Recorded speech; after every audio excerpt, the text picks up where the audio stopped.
What's up, guys? Jeff Cavalier, AthleteNext.com. So we know that the pull-up is one of the best bodyweight exercises that you can do. But did you know that the chin-up is one of the best bicep exercises you can do? A lot of you probably do know that, but I will tell you this. Unless you're focusing on the 3 tips I'm going to show you today, you're probably not getting the most out of this exercise. And for those that didn't think it was all that great for biceps, you'll immediately start thinking differently because these 3 tips are easy to do and you're going to feel it a lot more. Firstly, what's the chin-up versus a pull-up? Well, the chin-up is underhand grip. The pull-up is overhand grip. Okay, that's the end of the beginner lesson here. Now, with the chin-up, what you want to do is focus firstly on how you're gripping the bar. Because a lot of us will just grab the bar and then do our chin-up and pull ourselves up and down. Okay? You can be more specific though. And how do you be more specific? By focusing the grip through just these 2 fingers. Your ring finger and your pinky finger. Because when I grab the bar, if I grab with those 2 fingers first and leave my thumbs off the bar and then just wrap the other ones around, what I get is the ability to pull down through just those 2 fingers as hard as I possibly can. I get an increased activation of the bicep because if I were to not have this bar blocking my way and blocking my ability to pull down, it would actually turn my wrist into supination. These come down, it turns my wrist into supination. We know that supination here at the forearm is going to more actively engage the bicep just by doing that. So we're isometrically engaging supination by pulling down as hard as we can. You'll be able to feel the difference right away when you do that. Next step, you want to make sure that you're aware of how much you're flexing at the elbow.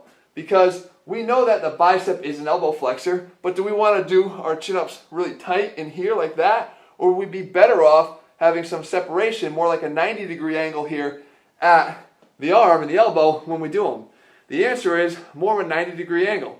Now, why is that? Well, we know we have sufficient tension here on the bicep, and yes, you can get a little bit more by closing down the angle a little bit more, but not when you consider the final thing I'm going to tell you here.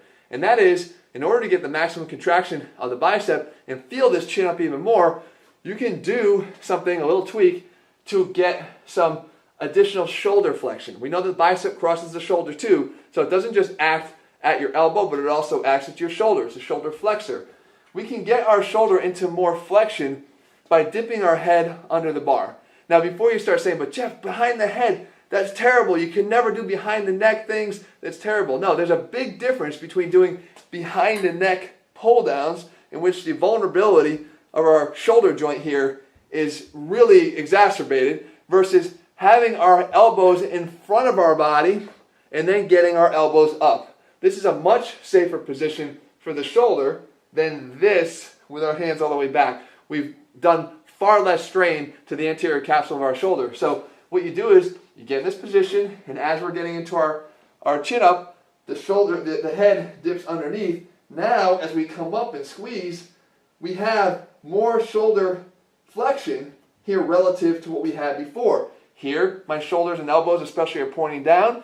Here, when I'm up at the top, my shoulders and elbows are pointed up more into flexion. So, back to the point about the amount of flexion you want at your elbow. By backing off just a little bit to 90 degrees, you've allowed for a really tight contraction because you do have some elbow flexion, you do have some supination force, and you do have now some shoulder flexion, but you don't have something called active insufficiency, where you go to full range on every single one, all the way up to here, and then try to go to flexion. You'll actually weaken your bicep contraction a little bit just by virtue of the fact that this muscle crosses multiple joints and there's not enough length to allow for tension across all joints. You back off just a little bit, you do the 3 tips I showed you here, you will feel the most intense contraction you've ever felt on a chin-up, and I guarantee you, you'll get much more out of the exercise. So there you have it, guys, a bodyweight exercise for your biceps that requires just a pull-up bar. You can get one at any sporting goods store for $15 and hang it up in your doorway. But the bottom line is, you don't even need that. I tell you guys all the time, you can build muscle, a lot of muscle, with just your body weight alone if you know how to train it. Our Athlete Zero program, 6 weeks long, we show you how to do it without anything. Not even a pull-up bar, nothing. It's called no bands, no bars, no bench, nothing at all. You can find that over at AthleteNext.com. But if you found this video helpful, make sure you give me a thumbs up and you let me know how many of these have you not been doing, and when you do try them out, how much more do you feel it? All right, guys, we'll be back here again real soon. See ya.